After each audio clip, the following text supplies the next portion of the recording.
성경에 보면은 성경에 위대한 인물이 나옵니다. 성경에 나오는 분들이 한 분 한 분 다 위대한데요.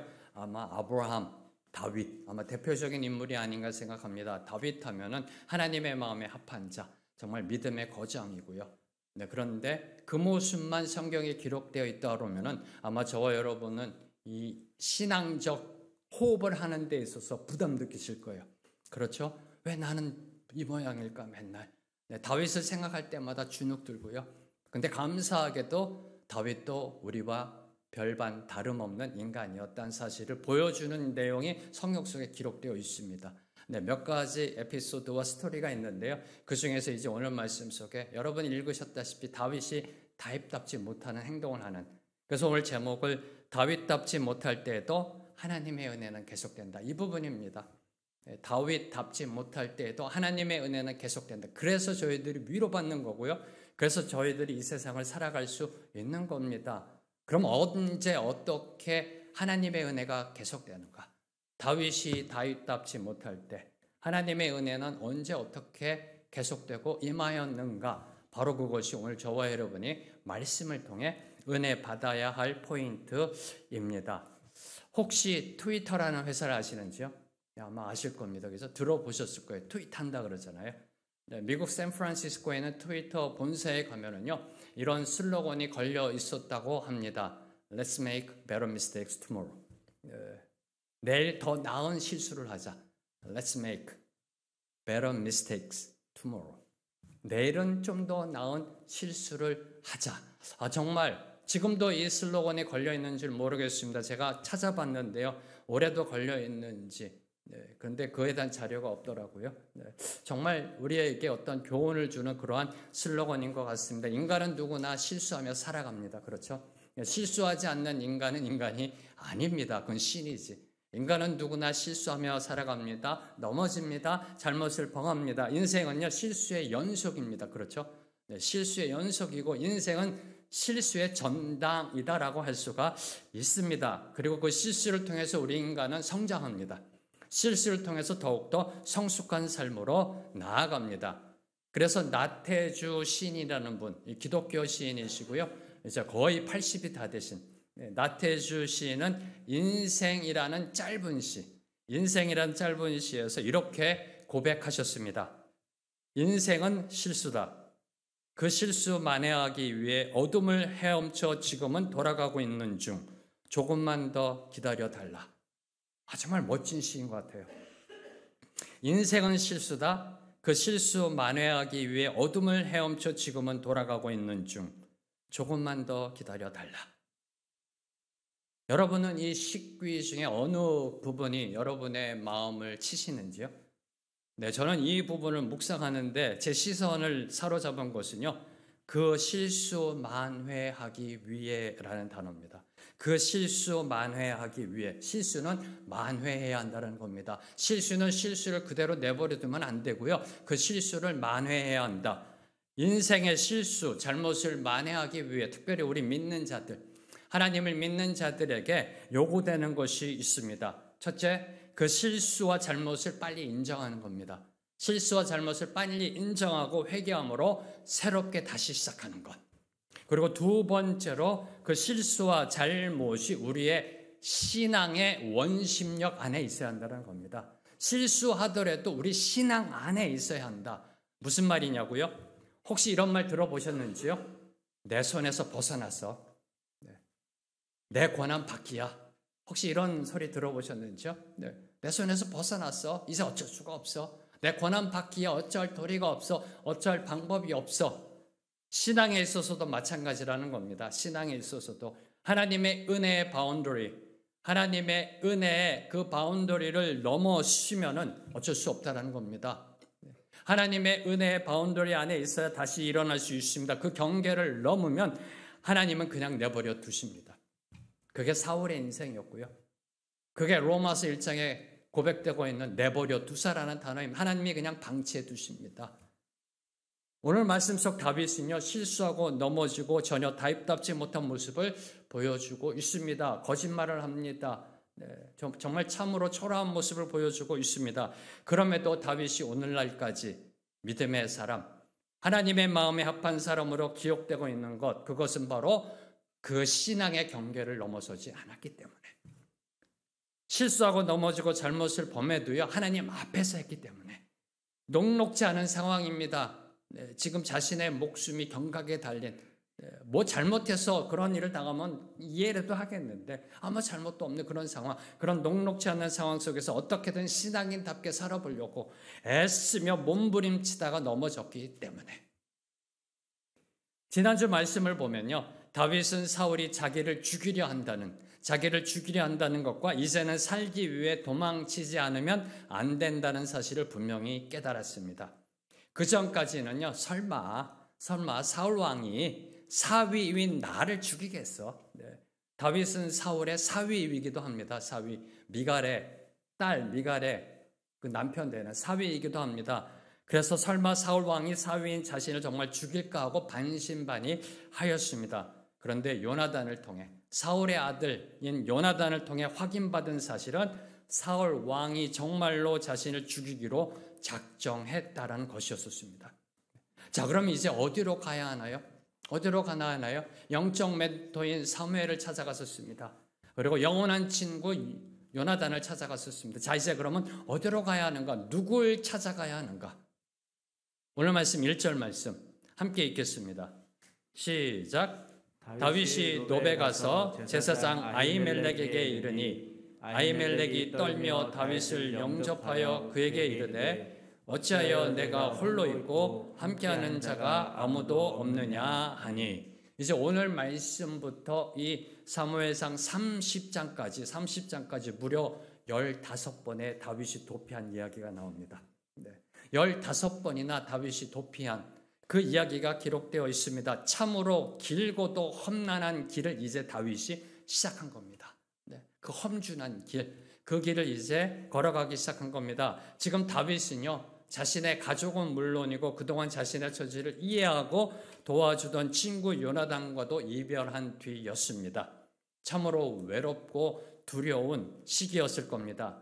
이제 다윗은 어디로 가야 하나, 어디로 가야 할지 모르는 그야말로 앞길이 막막한 상황이었을 겁니다.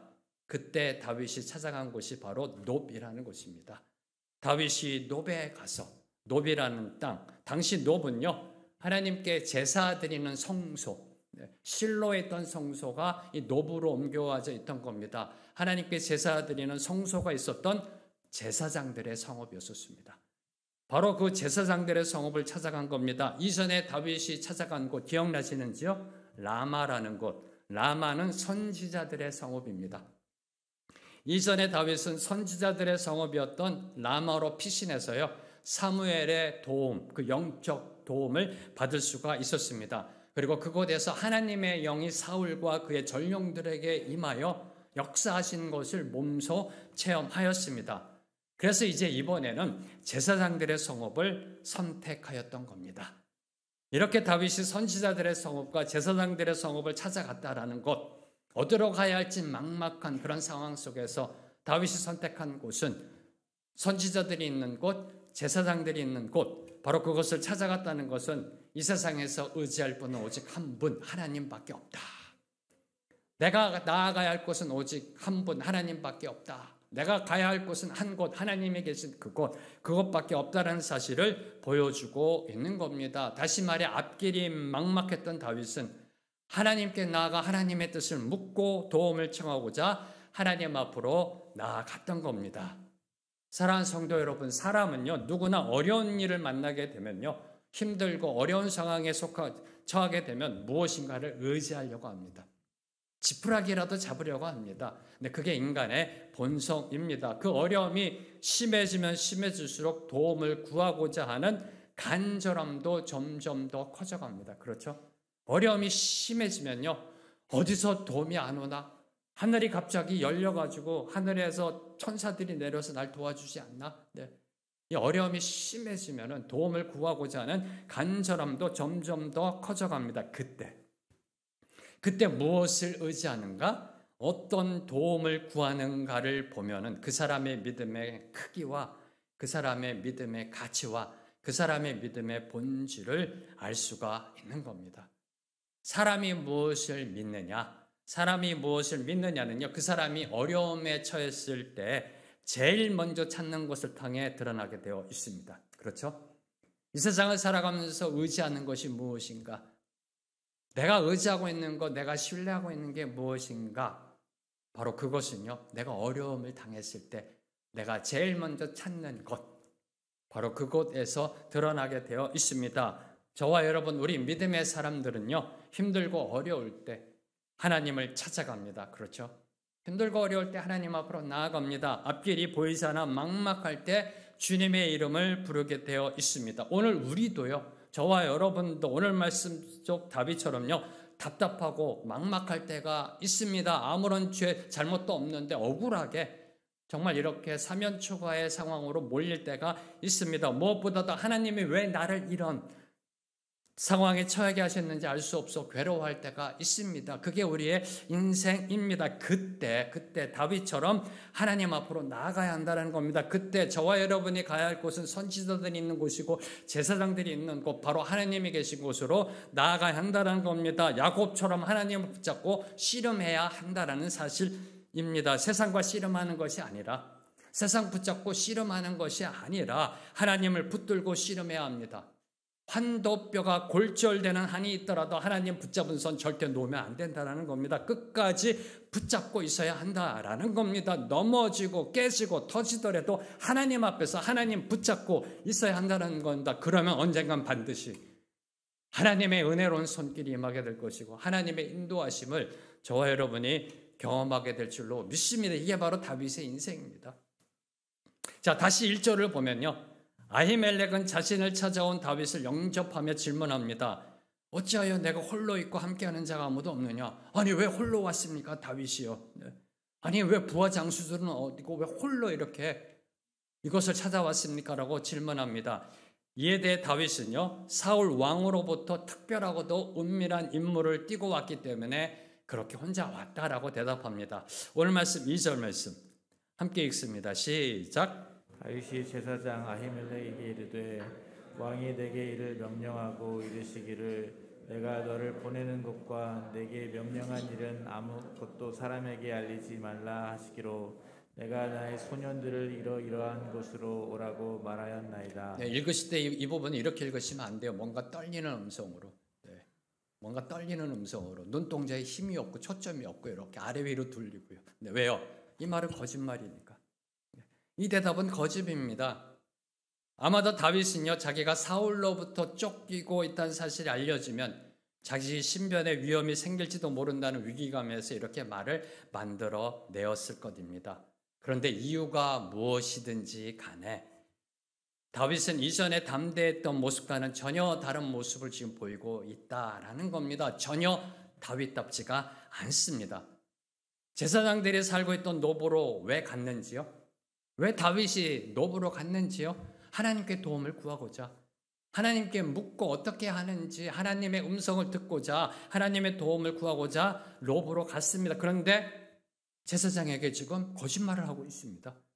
이런 모순, 하나님의 도움, 하나님의 음성을 듣고자 제사장이 있는 노브로 가서 그 제사장에게 거짓말을 하는 이 모순된 행동, 여러분 이것을 어떻게 이해하실 수 있을런지요? 하나님의 도움을 구하고자 가서 그 제사장에게 거짓말을 하고 있는 이 모순. 왜 이런 모순된 행동을 보였을까? 전 이 부분을 묵상하면서 이렇게 결론을 맺었습니다. 한마디로 두려움이다. 두려움. 한마디로 두려움에 휩싸여 있다는 겁니다. 다윗은 하나님께 나와 도움을 구하면서도 두려움에 사로잡혀 있었던 겁니다. 사울의 계속되는 핍박과 가중되는 그 살해 위협 속에서요, 이 생각 저 생각을 한 겁니다. 이 생각 저 생각.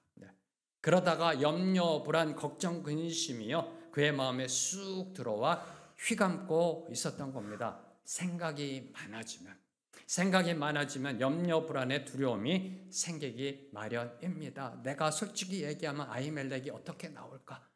혹시라도 나를 내쫓는 거 아닐까? 내가 만약에 이렇게 한다면 어떻게 나올까? 혹시 내 뒤통수를 치는 거 아닐까? 이 생각, 저 생각. 그러다가 그 마음속에 염려, 불안, 걱정, 근심이 생기고 그러다가 그것이 두려움이 되어서 그의 믿음을 눌러버렸던 겁니다. 오늘 우리도요, 다윗처럼 한편으로는 하나님을 의지하며 간구하면서도 여전히 두려움과 불안에 떨 때가 있습니다. 생각의 계산기를 두드리고 있을 때가 많습니다. 큰 소리로 기도해도요, 목소리 높여 찬양해도요, 말씀을 읽고 하나님을 의지한다라고 다짐해도요, 마음속에서 불안이 떠나가지 않을 때가 있습니다. 그렇지 않나요? 이때 저와 여러분이 기억해야 할 것이 성경 말씀이라는 겁니다. 성경 말씀, 하나님의 말씀. 그 중에서도 특히 두 구절, 디모데후서 1장 7절과 요한 1서 4장 18절 말씀, 두 구절 말씀 함께 읽습니다. 시작. 하나님이 우리에게 주신 것은 두려워하는 마음이 아니요 오직 능력과 사랑과 절제하는 마음이니 사랑 안에 두려움이 없고 온전한 사랑이 두려움을 내쫓나니 두려움에는 형벌이 있음이라. 두려워하는 자는 사랑 안에서 온전히 이루지 못하였느니라. 먼저 디모데후서 1장 7절, 하나님이 우리에게 주신 것은 두려워하는 마음이 아니라는 겁니다. 무슨 뜻이에요? 두려움은 하나님이 주신 게 아니라는 겁니다. 이 부분을 여러분이 먼저 깨달으셔야 합니다. 두려움은 하나님이 주신 것이 아니다. 여러분의 인생 가운데 두려움이 밀려올 때가 있는지요? 그것은 하나님이 주신 것이 아니다라는 것을 여러분이 깨달아야 한다는 겁니다. 그리고 두 번째로 사랑 안에는 두려움이 없다라고 말씀하고 계십니다. 주님의 사랑 안에 거하면, 십자가 사랑 안에 거하면 절대로 두려움이 없다. 온전한 사랑은 두려움을 내쫓는다. 주의 사랑 안에 거하면 두려움이 없다. 그런데 지금 두려워하고 있는 겁니다. 누가? 다윗이요? 뭘 의미할까요? 하나님 안에 온전히 거하고 있지 못하다는 겁니다.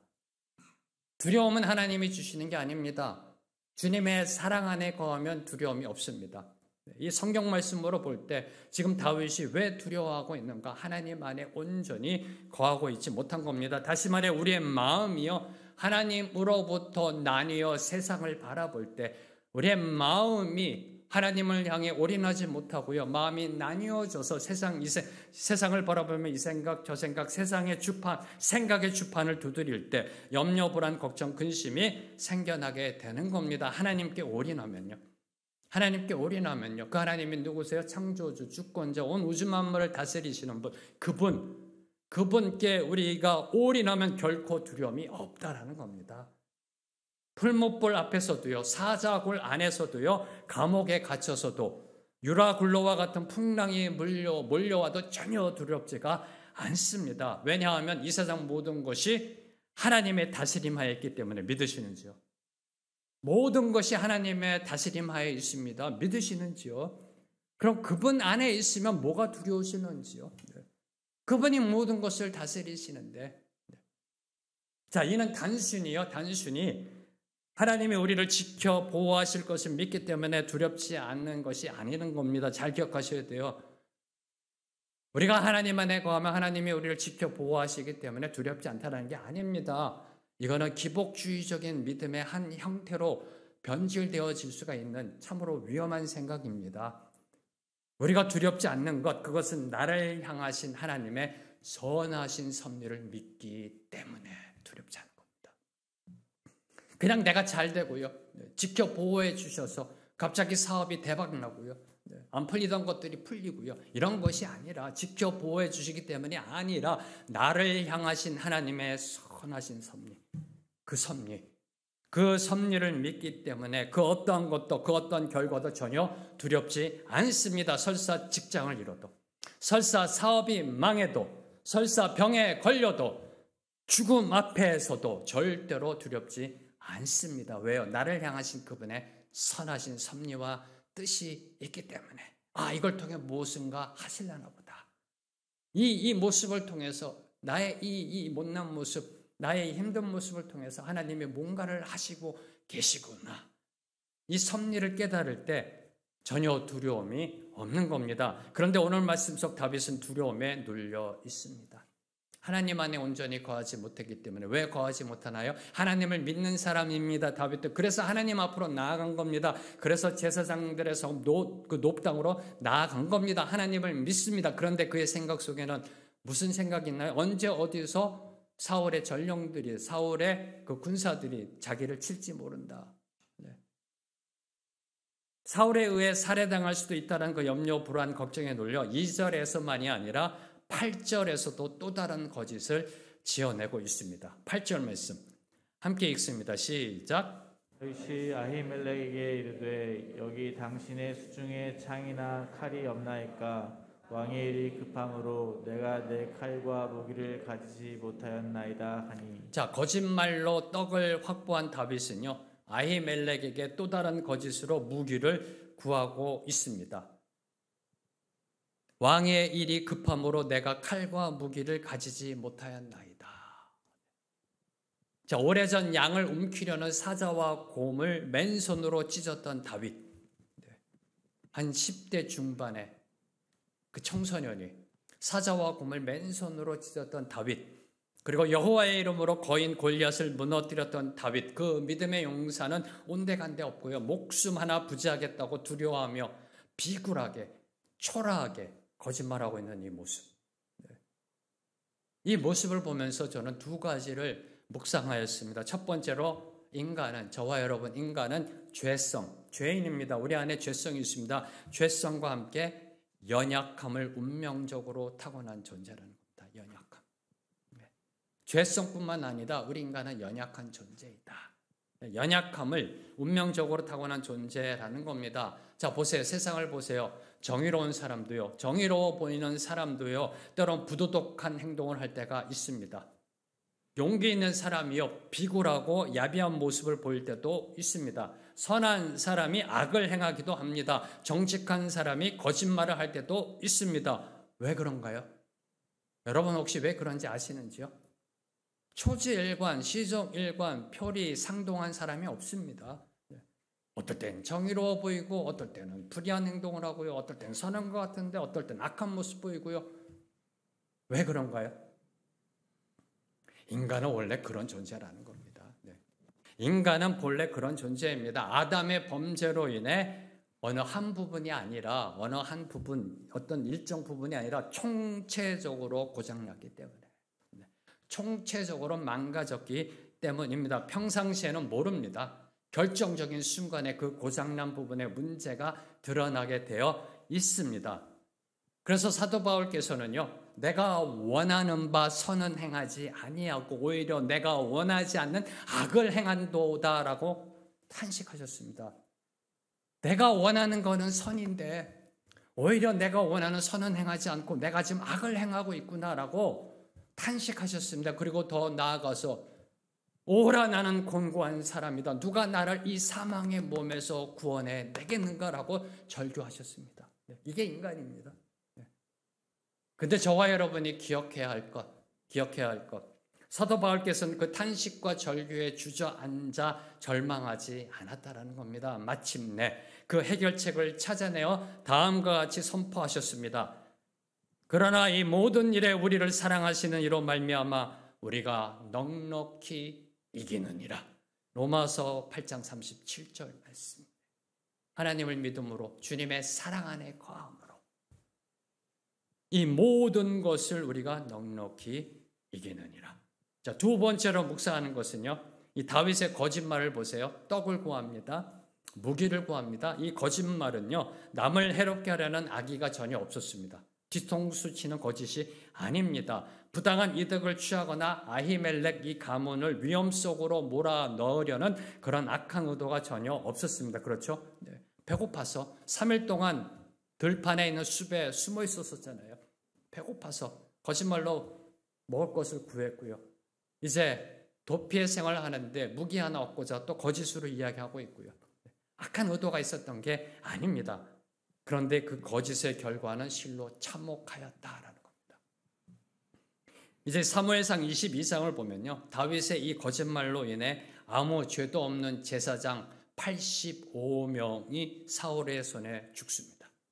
오늘 말씀 속에 등장하는 도액이라는 사람에 의해서 살해당합니다. 그리고 더 나아가 이 높당, 이 제사장의 성읍에 남녀와 아이들 그리고 젖먹이와 가축까지도 칼로 도륙을 당하였습니다. 사무엘상 22장 11절에서 19절 말씀. 이 거짓의 결과는 참으로 참혹하였다라는 겁니다. 다윗이 누구인가요? 하나님에 의해 선택된 사람입니다. 하나님에 의해 선택받아 기름 부음 받아 이스라엘의 차기 왕으로 선택된 사람이었습니다.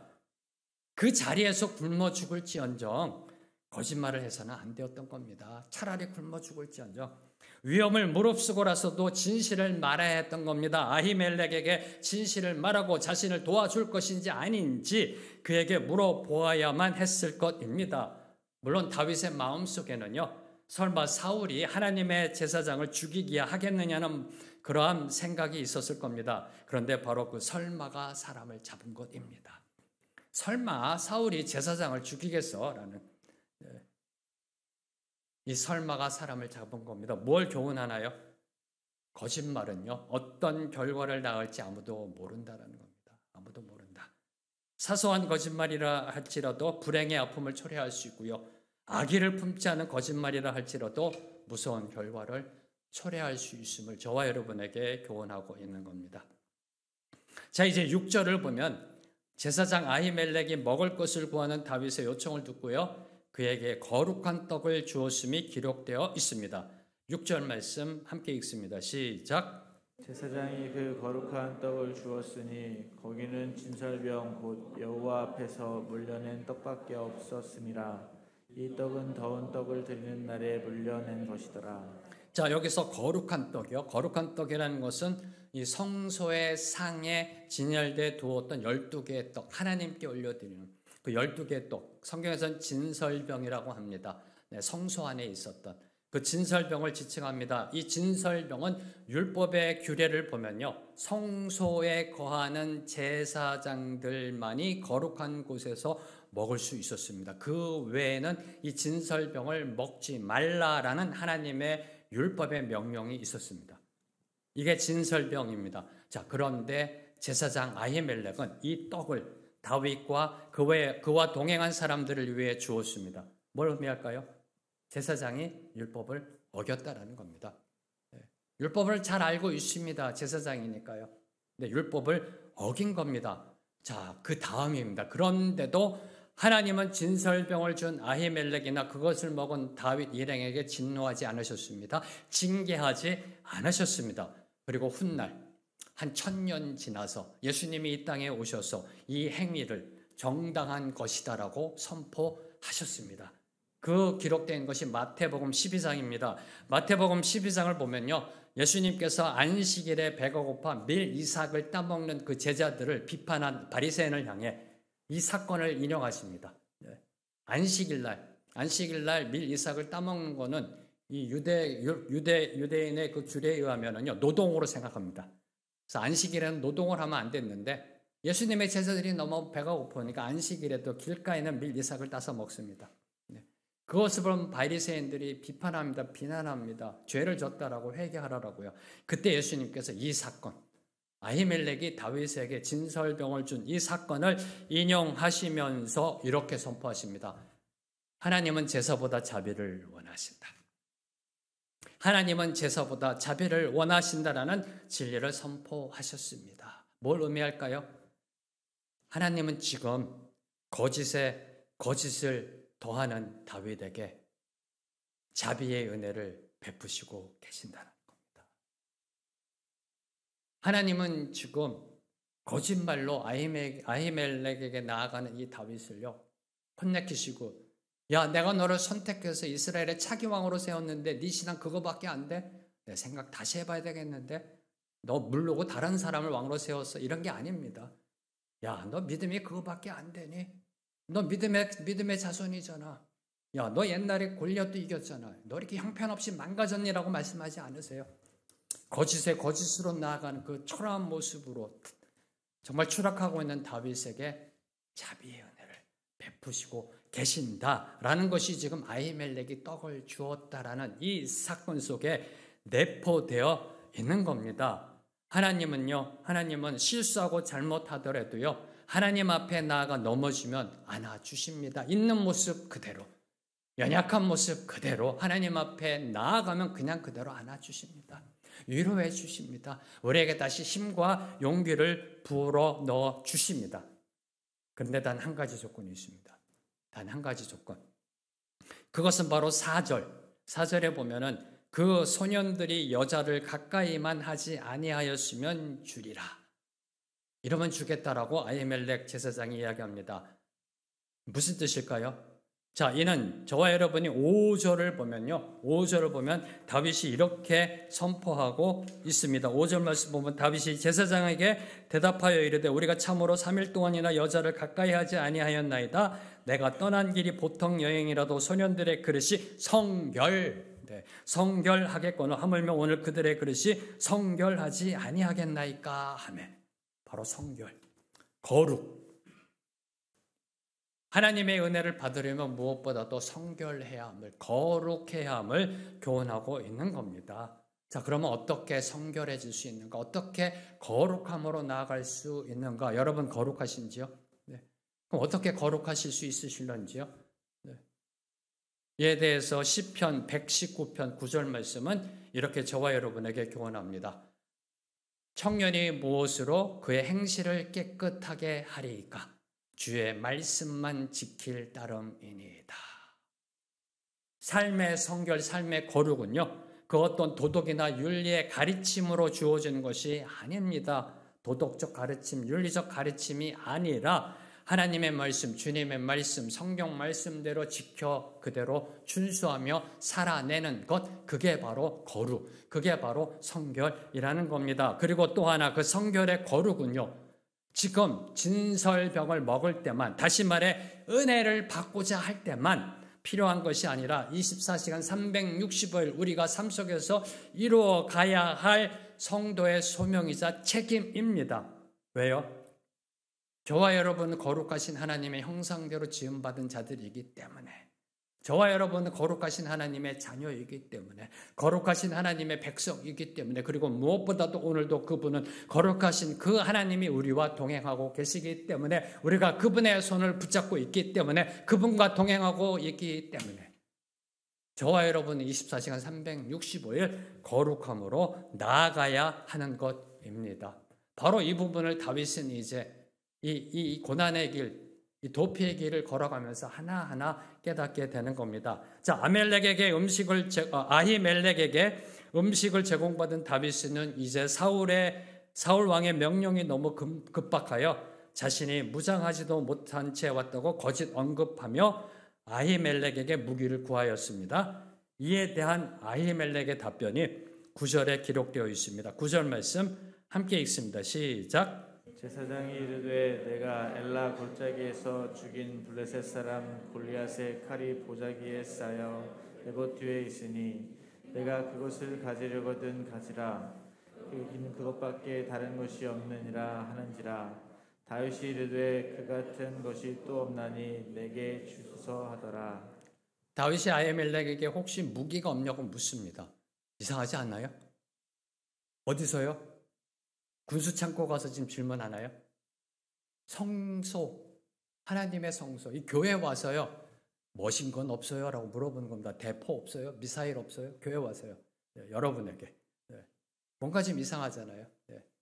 다윗은 이미 골리앗 칼이 이곳에 보관되어 있는 것을 알고 있었다라는 겁니다. 이 다윗이 아히멜렉에게 무기를 요구하자 아히멜렉은 예전에 다윗이 죽인 블레셋 장수 골리앗의 칼이 보관되어 있으니 그것이라도 필요하면 가져가라고 하였습니다. 그러자 다윗은 이렇게 대답합니다. 그 같은 것이 또 없나니 내게 주소서. 그 같은 것이 또 없나니 내게 주소서. 여기서 그 같은 것이 또 없다라는 말은 다른 것이 없으니, 그렇죠, 제사장님, 이곳 성소에 무슨 칼이 있겠습니까? 그거밖에 없죠. 그것만이라도 주세요. 다른 건 없으니 그것이라도 달라라는 그런 의미가 아닙니다. 그 같은 것이 또 없다라는 것은 그것만큼 좋은 것이 없다라는 겁니다. 이미 그걸 알고 그것을 구하러 아히멜렉에게 질문했던 겁니다. 그것이 최상이다라는 그런 뜻입니다. 그럼 저와 여러분이 여기서 질문해야 될까? 그럼 왜 골리앗의 칼이 다윗에게 최상의 무기였을까? 최고의 무기였을까? 왜 다윗은 이 골리앗의 칼을 구하고자 했던 것일까? 이 질문입니다. 이 골리앗의 칼이 당시 블레셋 군대 최고 사령관의 칼이었기 때문일까요? 최고의 재질로, 최고의 장인이 만들었기 때문일까요? 최고의 칼이었기 때문일까요? 아닙니다. 여기서 골리앗의 칼이라는 의미는요, 골리앗의 칼이라는 의미는 이미 골리앗을 이긴 칼이라는 뜻입니다. 이미 골리앗을 이긴 칼, 여기에 골리앗의 칼이 있으니라는 뜻은 이미 일전에 네가 죽인 그 골리앗의 칼, 이미 골리앗을 이긴 칼이란 의미입니다. 다시 말해 이 칼은 어린 다윗이 여호와의 이름을 힘입어 골리앗을 물리친 그 역사적 사건을 기억하게 만드는 칼입니다. 그리고 여호와의 능력이 다윗과 함께 하신다는 사실을 입증하는 칼입니다. 그래서 다윗은 그 칼을 보자마자 그 같은 것이 또 없다. 그 같은 것이 또 없다라고 고백하였던 겁니다. 그 칼을 보자 두려움에 눌려있던 다윗이 다시 힘을 낼 수 있었던 겁니다. 그래, 포기하지 말자. 자포자기하지 말자. 그렇지, 하나님이 나와 함께하고 계셨지. 내가 하나님을 붙잡고 나아갈 때 그때 내가 거인의 골리앗을 물리쳤지. 그렇지, 포기하지 말자.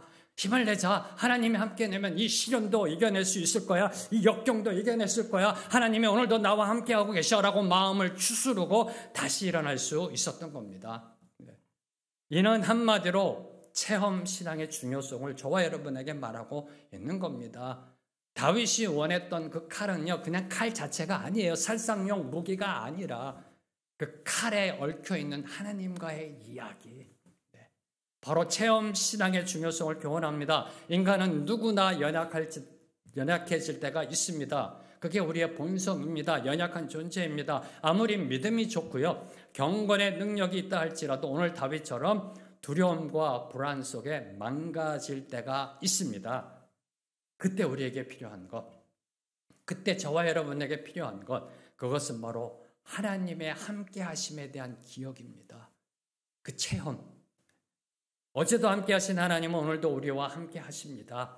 과거 다윗을 도우셨던 하나님은 오늘도 우리를 도우시고 계십니다. 이를 믿는다면, 이를 삶으로 체험한다면 그 어떤 인생의 폭풍우가 몰려온다 할지라도 넉넉히 뚫고 나아가게 될 줄로 믿습니다. 넘어져도 다시 일어날 수가 있습니다. 왜요? 하나님이 나와 함께하고 계시니까. 사랑하는 성도 여러분, 기억하십시오. 다윗이 외친 최고의 무기, 그와 같은 것이 나에게 또 없다라고 외친 그 최고의 무기는 칼이 아니었습니다. 하나님을 바라보는 믿음, 그걸 다시 깨닫게 해줬고요. 하나님을 신뢰하는 믿음, 그 믿음이 바로 최상의 무기였던 겁니다. 오늘 말씀을 맺겠습니다. 이제 고난의 길, 광야의 길로 들어서는 다윗에게 하나님은 제사장 아히멜렉을 통해 육적인 필요와 영적인 필요를 채워주셨습니다. 그렇죠? 네, 육적인 필요와 영적인 필요를 채워주셨습니다. 하나님은 하나님을 찾아온 다윗을 있는 모습 그대로 안아주셨습니다. 네. 그대로 품어주셨습니다. 다윗이 다윗답지 못하고 거짓말할 때 함께 하셨습니다. 그의 손을 꼭 붙잡고 계셨습니다. 두려움 속에 어찌할 바를 몰라 헤매이는 다윗을 손을 이끌고 은혜의 섭리로 인도하셨습니다. 그 하나님의 신실하신 은혜는 어제나 오늘이나 영원토록 변함없습니다. 다윗에게나 오늘 우리에게나 변함없이 주님의 은혜는 동일합니다. 이 은혜를 묵상하며 함께 이 시간 찬양하며 나아가기를 소망합니다. 오늘 지금 이 순간 우리에게 필요한 것도 주님의 은혜입니다. 주님의 은혜가 임하였기 때문에 다윗이 다윗답지 못할 때에도 다시 일어설 수 있었습니다. 은혜 아니면 살아갈 수가 없네. 함께 찬양합니다.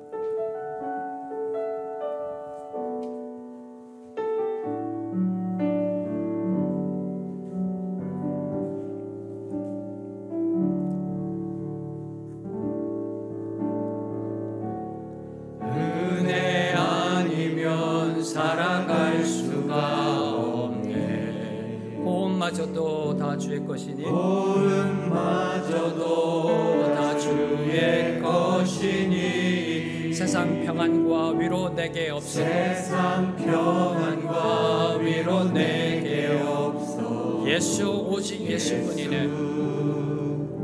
오직 예수뿐이. 한 번 더 고백합니다. 은혜 아니면 살아갈 수가 없네. 은혜 아니면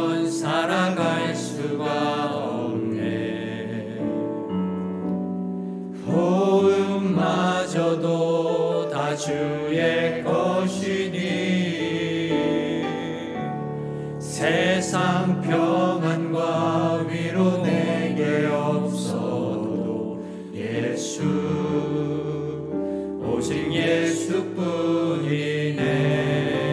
그 신계획 다 볼 수도 없고 그 신계획 다 볼 수도 없고 작은 고난에 지쳐 작은 고난에 지쳐도 주께 묶인 나의 모든 삶 주께 묶인 나의 모든 삶 버티고 견디게 하시네. 버티고 견디게 하시네. 은혜 아니면 살아갈 수가 없네. 은혜 아니면 살아갈 수가 없네. 나의 모든 것 다 주께 맡기니 나의 모든 것 다 주께 맡기니 참된 평안과 위로 내게 주신 주 예수 오직 예수뿐. 그 신계획 다 볼 수도 없고 그 신계획 다 볼 수도 없고 우리의 삶 속에 하나님의 섭리를 몰랐고요. 어떻게 우리를 이끄실지 지금 우리의 삶 속에 어려움이 있어 왜 나를 이렇게 이끄실지 몰랐고 주께 맡기면 주님께 나아가면 그분이 우리의 인생을 이끄십니다. 우리를 일으켜 세우십니다. 우리를 일으키게 하십니다. 버티게 하십니다. 견디게 하십니다. 함께 고백합니다. 은혜 아니면 살아갈 수가 없습니다. 이게 인생의 진리입니다. 은혜 없으면 단 한순간도 살아갈 수가 없습니다. 우리의 모든 것 다 주님께 맡기면 나아갑니다. 오직 참된 평화와 위로는 주님이 주십니다. 주님께 나아가십시오. 주님께 맡기십시오. 은혜 아니면 살아갈 수 없네. 나의 모든 것 다 주께 맡기니 은혜 아니면 살아갈 수가 없네. 나의 모든 것 다 주께 맡기니 나의 모든 것 다 주께 맡기니 참된 평안과 위로 내게 주신 주 예수 오직 예수뿐이네.